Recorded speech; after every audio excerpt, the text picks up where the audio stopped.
على رسوله الكريم أما بعد فأعوذ بالله من الشيطان الرجيم بسم الله الرحمن الرحيم رب اشرح لي صدري ويسر لي أمري واحلل عقدة من لساني يفقهوا قولي سورۃ التوبہ آیت نمبر 121 سے ولا اور نہیں ينفقون خرچ کیا انہوں نے نفقتن کوئی خرچ کرنا صغیرتن چھوٹا ولا کبیرتن اور نہ کوئی بڑا ولا اور نہیں یقطعون قاف تو عین قطع یعنی کاٹنا نہیں پار کی انہوں نے وادین کوئی وادی الا مگر کتبہ لکھا گیا لہم ان کے لیے لیجزیہم اللہ تاکہ بدلہ دے ان کو اللہ احسن بہترین کا ما کانو جو تھے وہ یعملون عمل کرتے اور نہیں خرچ کیا انہوں نے کوئی خرچ کرنا چھوٹا اور نہ کوئی بڑا تو بہت سارے صحابہ نے چھوٹی چھوٹی چیزیں کسی کے پاس کچھ بھی خرچ کرنے کے لیے نہیں تھا تو انہوں نے یعنی ساری رات مزدوری کر کے کچھ کھجوریں ملی تو وہ لا کر نبی صلی اللہ علیہ وآلہ وسلم کے حضور پیش کی اور اسی طرح سے کبیرہ میں آتا ہے کہ حضرت عثمان اور بہت سارے اور صحابہ ایسے تھے کہ جنہوں نے بہت زیادہ درہم اور دینار اور گھر کا سامان لا کر نبی صلی اللہ علیہ وآلہ وسلم کی خدمت میں اس غزوے کی تیاری کے لیے پیش کر دیا تھا اور حضرت عثمان نے تقریباً 1000 دینار یعنی سونے کے سکے نبی صلی اللہ علیہ وآلہ وسلم کے حضور پیش کیے تھے اس غزوے کے موقع پر اور نبی صلی اللہ علیہ وآلہ وسلم اپنے مبارک ہاتھوں سے وہ سارے درہم اور دینار اس طرح سے ہلا رہے تھے اٹھا کے دیکھ رہے تھے اور اس کے بعد آپ نے حضرت عثمان سے فرمایا کہ عثمان کو اب اس کا کوئی عمل بھی نقصان نہیں دے سکتا یعنی اتنی نیکیاں کما لی اس نے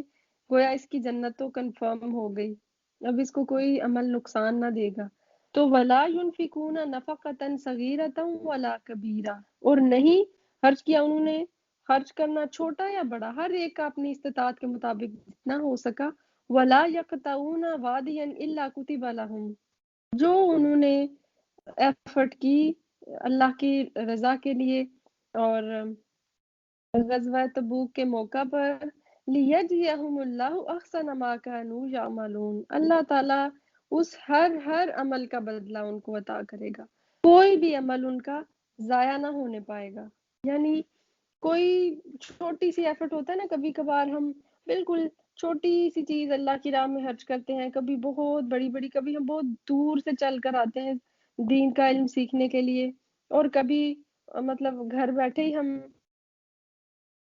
جیسے آن لائن کلاسز لے رہے ہوتے ہیں تو جتنی آپ ایفرٹ کر رہے ہیں اللہ کے دین کے لیے اس کو سیکھنے سکھانے کے لیے لوگوں کو کچھ بتانے کے لیے اللہ کے دین کی سربلندی کے لیے آپ یہ مت سوچیں گے یہ تو چھوٹی سی ایفرٹ ہے اس کا تو کوئی شاید اجر نہ ملے گا یا اگر مجھے بڑی نیکی کا موقع ملے گا تو میں کروں گی ادروائز نہیں تو اللہ تعالیٰ فرما رہے ہیں تم کوئی چھوٹے سے چھوٹی نیکی کرو گے یا بڑے سے بڑی نیکی کرو گے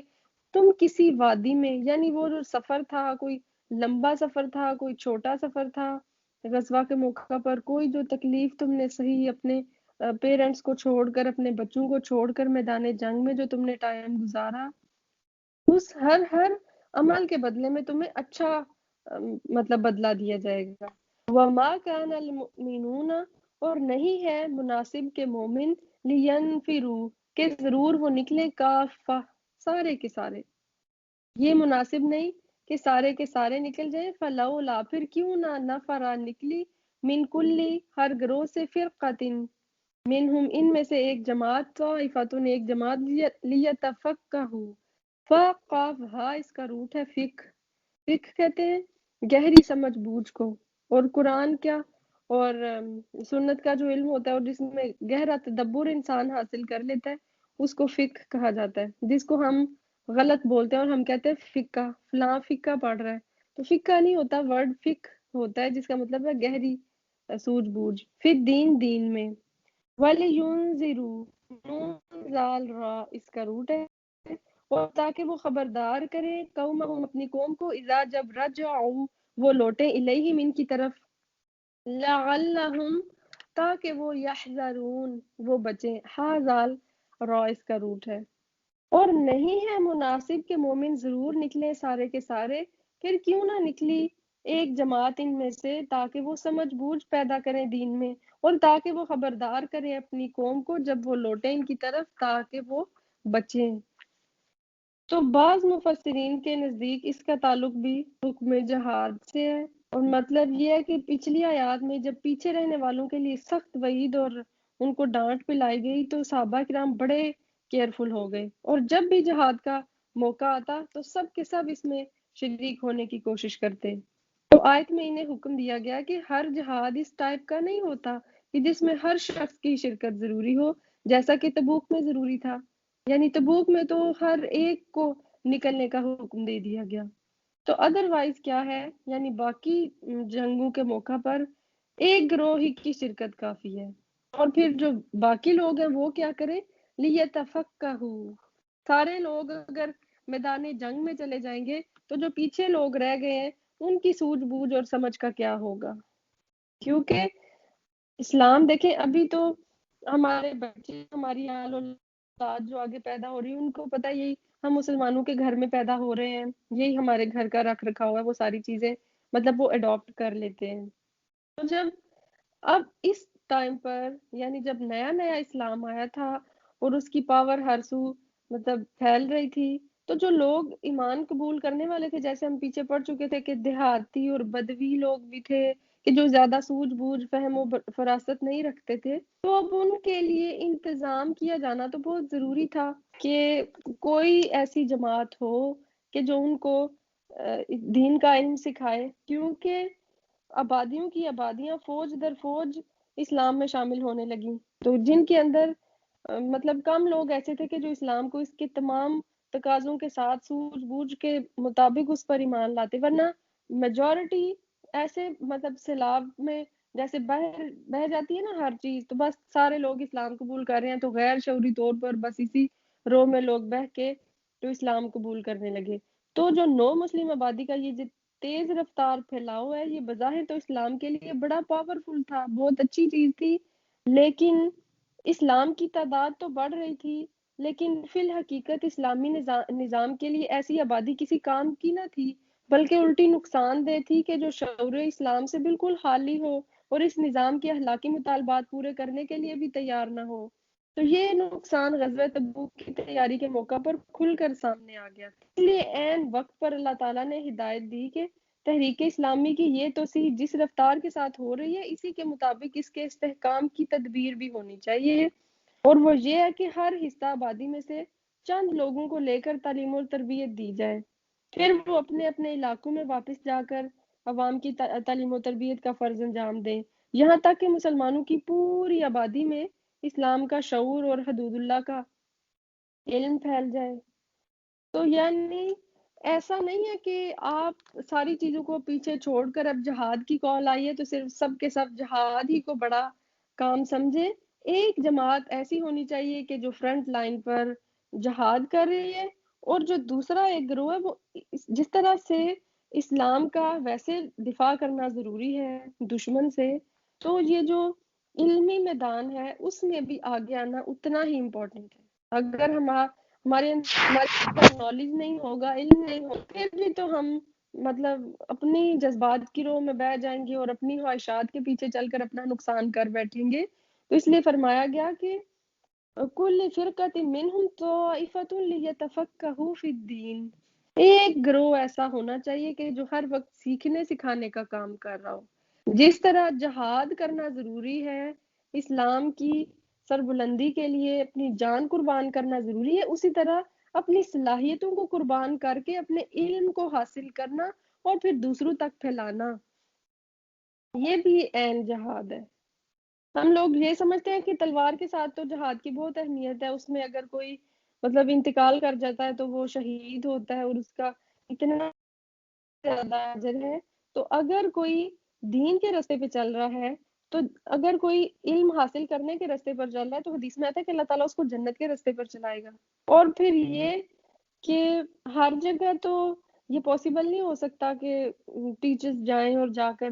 گھر گھر میں لوگوں کو ایجوکیٹ کریں، تو پھر جیسے جو مین سٹی، جیسے ہم میں سے بہت سارے ایسے لوگ ہوتے ہیں جو اپنے بچوں کو مکہ اور مدینہ یا بڑی یونیورسٹیوں میں بھیجتے ہیں، کہ وہ وہاں سے فقہ کا علم حاصل کر کے آئیں، اور پھر جو وہاں کچھ لوگ جاتے ہیں واپس آ کر وہ اپنے پوری سوسائٹی کو سکھا دیتے ہیں۔ تو اس طرح کا ایک نظام ضرور ہونا چاہیے، یعنی بڑے شہروں میں لوگ جائیں اور جا کے سیکھیں، اور پھر واپس آ کے وَلِيُنذِرُوا قَوْمَهُمْ إِذَا رَجَعُوا، تاکہ وہ خبردار کریں اپنی قوم کو جب وہ لوٹیں، یعنی جب وہ واپس آ جائیں۔ فار ایگزامپل یہی سمجھے کہ جو بگ سٹیز میں جا کر سیکھ رہے ہیں وہ واپس آئیں گے اور آ کر اپنے جو چھوٹے موٹے گلی محلے جو چھوٹی بستیاں ان کو سکھائیں گے، کیونکہ نبی صلی اللہ علیہ وآلہ وسلم نے بھی اسی طرح سے کام کیا۔ پہلے آپ نے جزیرہ عرب میں جو آباد مشرکین سے ان سے قتال کیا، ان کو ایجوکیٹ کرنے کی کوشش کی، جب ان سے فارغ ہو گئے اور اللہ تعالیٰ نے مکہ، طائف، یمن، یمامہ، ہجر، خیبر، حضرموت وغیرہ ان پر مسلمانوں کو غلبہ دیا، اور عرب کے سارے قبائل پھر فوج در فوج اسلام میں داخل ہو گئے، تو پھر اہل کتاب سے قتال کا آغاز ہوا، اور پھر 9 ہجری میں رومیوں سے قتال کے لیے تبوک لے جایا گیا صحابہ کرام کو۔ تو اس طرح یعنی ایک بڑی چیز سے شروع کر کے، قریب سے شروع کر کے، جیسے آتا نا کہ اپنے گھر سے سٹارٹ لیں، پہلے اپنے قریب کے لوگوں کو ایجوکیٹ کرنے کی کوشش کریں، اپنے گھر والوں کو، پھر اپنے خاندان والوں کو، پھر اپنے بستی والوں کو، اس طرح یہ دائرہ پھیلتا ہی پھیلتا چلا جائے گا،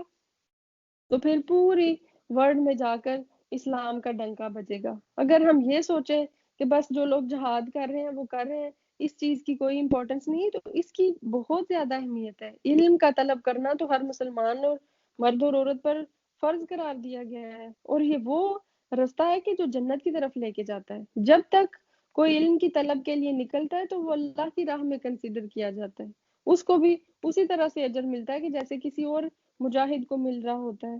اور دیکھیں کہ پھر ہم تک اسلام کیسے پہنچا، اسی طرح نا اصحاب صفا نے کتنی قربانیاں دی، انہوں نے شادی نہ کی، انہوں نے اپنے کریئر نہ بنائے، انہوں نے اپنے بینک بیلنس، انہوں نے اپنا کوئی کچھ کام نہیں کیا، صرف انہوں نے دین کا کام کیا تاکہ ہم تک یہ سب کچھ پہنچ سکے۔ اور اسی طرح ہم اپنے ائمہ اکرام کو دیکھ لیں، حضرت امام بخاری کو آپ دیکھ لیجئے، 16 سال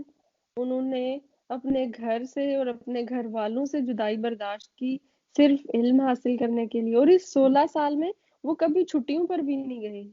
کوئی ویکیشنز نہیں، اور 16 سال میں کتنے سال ایسے تھے کہ انہوں نے صرف سوکھی روٹی پر گزارا کیا، ان کو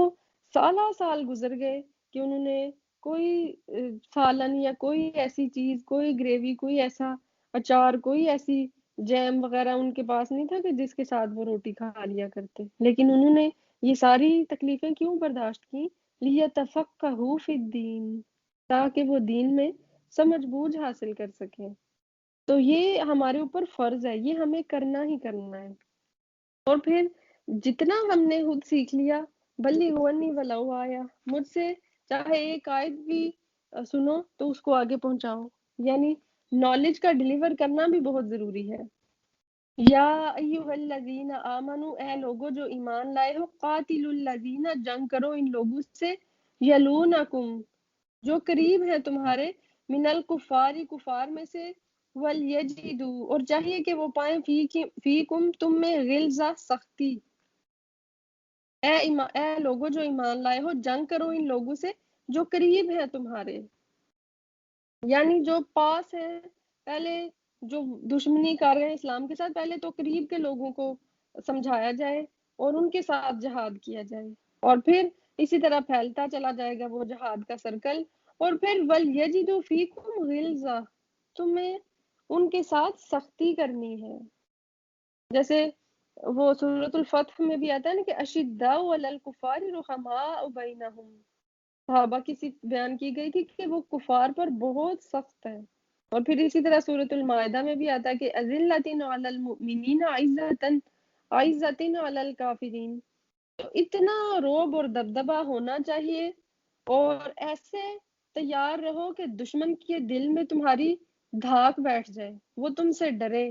تم ان کے ساتھ اتنی سختی سے پیش آؤ کہ وہ تمہارا نام بھی سن کے تھر تھر کانپنے لگے، تم اپنے آپ کو ایسا نہ کر لو کہ تمہارا ہونا یا نہ ہونا برابر ہو۔ لیکن آج دیکھ لیں، ہم بالکل جیسے کوڑ کباڑ کے اوپر وہ جھاڑ جنکار اڑ رہی ہوتی ہے نا پانی کے اوپر، پانی کا اگر آپ دیکھیں کوئی نالا وغیرہ بہ رہا ہو تو اس کے اوپر چھوٹے چھوٹے تنکے اور بال اور بس ہلکی سی چیزیں اڑ رہی ہوتی، تو ہم آج اتنے ہلکے ہو گئے ہیں، یہ ہماری اہمیت ہو گئی ہے، بالکل کھوکھلے تنوں کی طرح۔ تو یہاں تو فرمایا جا رہا ہے وَلْيَجِدُوا فِيكُمْ غِلْظَةً، اور چاہیے کہ تم سختی کرو ان سے۔ تو جب ہم نے قرآن و سنت ہی کو چھوڑ دیا، ہم نے اپنے دین پر اس طرح سے عمل ہی نہ کیا، تو ہمارا روب پھر جاتا رہا۔ وَاعْلَمُوا، اور جان لو، ان اللہ، بے شک اللہ تعالیٰ، مع المتقین، وہ تو متقیوں ہی کے ساتھ ہے۔ تم تقوی کرو گے تو وہ تمہارا ساتھ بھی دے گا۔ وَإِذَا، اور جب بھی، ما انزلت، جو اتاری جاتی ہے سورت، ان کوئی سورت، فمنہم، تو ان میں سے من یقول، کوئی ہے جو کہتا ہے، کیا کہتا ہے، ایکم، کون ہے تم میں، زادت ہو کا ورڈ زا یا دال سے ہے، زائد بھی اسی سے نکلا ہوا ہے نا، زائد یہ تھا نا ایکسٹرا کو، تو کون ہے کہ بڑھایا اس کو، حاضی، اس صورت نے، ایمان میں، فَأَمَّا، تو رہے، الَّذِينَ، وہ لوگ، آمنوا، جو ایمان لائے، فَزَادَتْهُمْ، تو بڑھا دیا اس نے ان کو، ایمان میں، وَهُمْ، اور وہ، يَسْتَبْشِرُونَ، وہ خوشیاں مناتے ہیں۔ اور جب بھی اتاری جاتی ہے کوئی صورت، تو ان میں سے کوئی کہتا ہے کہ کون ہے تم میں کہ بڑھایا اس کو ایمان میں، اس صورت میں۔ تو یہاں پر ایک منافقین کے کردار کی نقاب کشائی کی جا رہی ہے، اس میں بتایا جا رہا ہے کہ جب ان کی غیر موجودگی میں کوئی صورت یا اس کا کوئی حصہ نازل ہوتا اور اس کے علم میں بات آتی، تو وہ پھر مذاق کے طور پر آپس میں ایک دوسرے سے کہتے کہ اس سے تم میں سے کس کے ایمان میں اضافہ ہوا، یہ جو سورہ نئی نازل ہوئی ہے اس سے کیا فرق پڑا ہے، یہ تو وہی پرانی باتیں ہیں، اس میں تو کوئی خاص چیز ہی نہیں ہے، کیا سیکھا، کیا ایمان بڑھ گیا۔ لیکن فَأَمَّا الَّذِينَ آمَنُوا فَزَادَتْهُمْ ایمانا، لیکن جو ایمان رکھتے ہیں وہ تو ہر صورت کو لے کر خوش ہو جاتے ہیں۔ جیسے اب ہم انشاءاللہ آج سورۃ التوبہ کمپلیٹ کر دیں گے تو پھر ہمارے دل میں ایک طرح سے لڈو سے پھوٹ رہے ہوں گے کہ الحمدللہ ہم اللہ کے فضل سے سورہ یونس سٹارٹ کرنے والے ہیں، اس میں کیا کچھ ہوگا۔ ایسے دل چاہ رہا ہوتا ہے کہ جلدی جلدی دیکھیں کہ یہ سورہ کیسی ہوگی، اس میں کس طرح کی باتیں ہیں، کیا ہے اس میں سکھایا جا رہا۔ تو مومن تو جب بھی کوئی نئی صورت نازل ہوتی ہے تو شکر ادا کرتے ہیں، اور اس صورت کو لے کر ان کا ایمان تو اور زیادہ بڑھ جاتا ہے، وہ تو ایک ایک قرآن کے لفظ اور حرف سے بہت کچھ سیکھ جاتے ہیں۔ اور منافق اسی چیز پر مذاق اڑاتے رہتے ہیں کہ کیا ضرورت تھی اس صورت کو نازل کرنے کی، کوئی خاص بات تو اس میں ہے نہیں۔ تو بات یہ ہے کہ بارش تو ایک ہی جیسی برستی ہے، ایسی زمین پر کہ جو بنجر بھی ہے اور ایسی زمین پر بھی کہ جو بہت زیادہ زرخیز ہے۔ تو جب زرخیز زمین پر بارش برستی ہے تو وہ تو خوب لہلہا اٹھتی ہے۔ تو مومن کے دل پر جب قرآن کی بارش برستی ہے تو اس کا ایمان اور زیادہ بڑھ جاتا ہے، اس کے دل پر جو قرآن کی بارش برسی اس سے تو ایسے ہرے ہرے ایمان کے پودے کھلے کہ اس کے دل پر بہار آ گئی۔ اور دوسری طرف منافق، اس کا حال اس گند کے ڈھیر کی طرح، جیسے گاربیج کے اوپر اگر بارش ہو جائے تو آپ ادھر پاس سے گزر نہیں سکتے، اتنی زیادہ اسمیل آتی ہے۔ تو وہی اگر ایک طرف زرخیز زمین ہے اس کے اوپر بھی تو بارش برسی تھی، اس نے تو خوشبو، جب بارش کے قطرے پڑتے ہیں اکثر مٹی پہ تو خوشبو سی آتی ہے، اور پھر زمین زندہ ہو جاتی ہے، خوب ہری بھری پھل نکالتی ہے، پھول نکالتی ہے، پودے نکلتے ہیں، تو وہ تو خوب فائدہ اٹھا لیتی ہے بارش سے۔ لیکن وہ جو گاربیج کا ڈھیر پڑا تھا اس نے تو اور زیادہ گند پھیلا دیا۔ تو بالکل یہ حال ان لوگوں کا ہے، کیونکہ ان کے اپنے اندر گند بھرا ہوا ہے، کیونکہ جو چیز اندر ہوگی وہی باہر آئے گی۔ آپ اگر کسی گلاس میں کوئی کنکر ماریں گے چھوٹا سا، تو جو کچھ اس گلاس میں ہوگا وہی باہر آئے گا نا۔ تو بالکل یہ ان کی مثال دی گئی کہ ان کا تو پھر اور زیادہ ہی روگ بڑھ جاتا ہے، ان کا جو نفاق کا مرض ہے وہ اور زیادہ بڑھ جاتا ہے، اور یہ ایک دوسرے سے مذاق کے طور پر بات پوچھتے ہیں کہ کیا فائدہ ہوا اس صورت کا، یہ تو اتری نہ اتری برابر ہے، کوئی ہم نے تو کچھ نہیں سیکھا۔ وَأَمَّا الَّذِينَ، اور رہے وہ لوگ، فی قلوبہم، جن کے دلوں میں مرض، بیماری ہے، فزادتہم، تو اس نے بڑھا دیا ان کو، رجسن، نجاست میں، الا طرف، رجسیم، ان کی نجاست کے، وماتو، اور وہ مر گئے، وہم کافرون، اس حال میں کہ وہ کافر تھے۔ تو روگ سے مراد کیا ہے، نفاق، اور آیات الہی کے بارے میں جو شکوک و شبہات انہوں نے دل میں بسائے ہوئے ہیں، تو فرمایا کہ البتہ یہ صورت منافقین کو ان کے نفاق اور گندگی اور بے ایمانی میں اور شکوک و شبہات اور کفر و نفاق میں اور زیادہ پختہ کر دیتی ہے۔ انہیں پھر توبہ کی بالکل توفیق ہی نصیب نہیں ہوتی اور کفر ہی پر ان کا خاتمہ ہوتا ہے۔ جس طرح اللہ تعالیٰ نے دوسرے مقام پر فرمایا نا کہ ہم قرآن میں ایسی چیزیں نازل کرتے ہیں جو مومنین کے لیے شفا اور رحمت ہے، لیکن اللہ تعالیٰ ان سے ظالموں کے حصارے میں ہی اضافہ کرتا ہے۔ سورہ بنی اسرائیل میں ہم یہ پڑھ چکے ہیں۔ آگے مطلب ہم یہ ابھی دورہ قرآن میں ہم نے فریشلی یہ پڑھا ہے کہ اس قرآن سے فائدہ بھی صرف وہی لوگ اٹھا سکتے ہیں کہ جن کے دل میں پہلے ایمان موجود ہو۔ تو یہ ان لوگوں کی اپنی بدبختی کی انتہا ہے، اور ان کے دل کے اندر جو نفاق اور شکوک و شبہات ہیں ان کی وجہ سے ان کا دل ہدایت کو قبول ہی نہیں کرتا۔ یہ وہی باتیں ان کے لیے گمراہی کا باعث بن جاتی ہیں اور مومنین کے لیے وہی ہدایت کا باعث بن جاتی ہیں۔ جس طرح کسی شخص کا اگر معدہ خراب ہوا ہو تو وہی غذائیں جن سے لوگ بڑی لذت اور قوت اور انرجی لے لیتے ہیں، تو جس کا معدہ خراب ہے وہ وہی غذا کھاتا ہے اور وہ بیمار پڑ جاتا ہے۔ تو یہ بیماری اس غذا میں نہیں، گویا ان کے اپنے اندر ہے،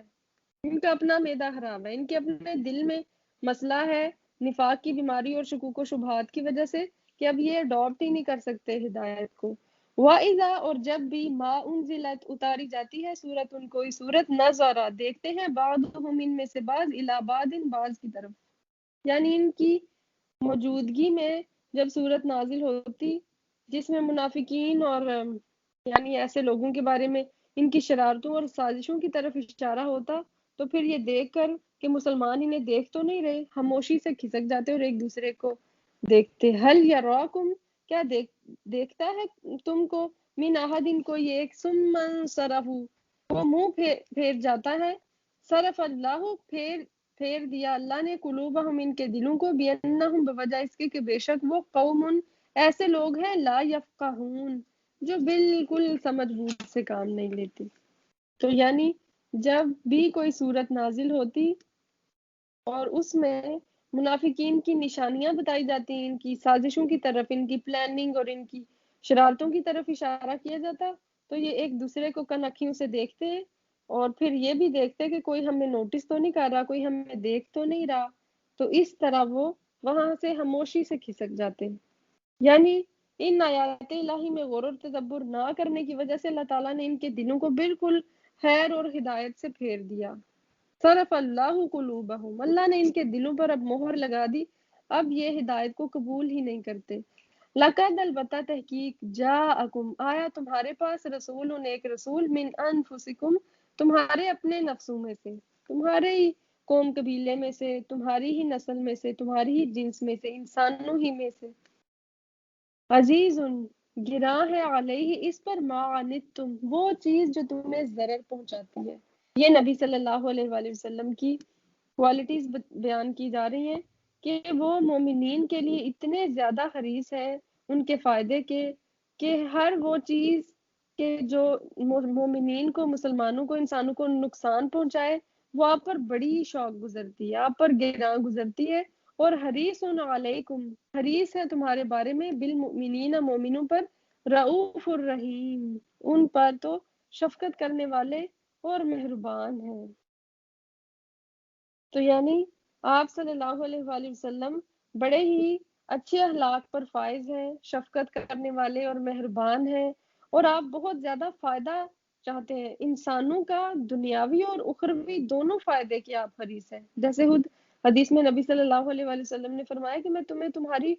پشتوں سے پکڑ کر کھینچتا ہوں لیکن تم مجھ سے دامن چھڑا کر زبردستی نارے جہنم میں داخل ہوتے ہو۔ صحیح بخاری کی حدیث ہے۔ یعنی میں تو تمہیں بچانا چاہتا ہوں، میں تو تمہارا فائدہ چاہتا ہوں، لیکن تم ہو کے بس آگ ہی میں گرے چلے جاتے ہو۔ اور یہ آیت سورۃ التوبہ کی جو آیت نمبر 129 ہے، لاسٹ آیا، یہ بڑی ہی امپورٹنٹ اور بڑی خوبصورت آیت ہے۔ اس کے بارے میں حضرت ابو درداء رضی اللہ تعالیٰ عنہ فرماتے ہیں کہ جو شخص یہ آیت یعنی حسبی اللہ لا الہ الا هو علیہ توکلت وہو رب العرش العظیم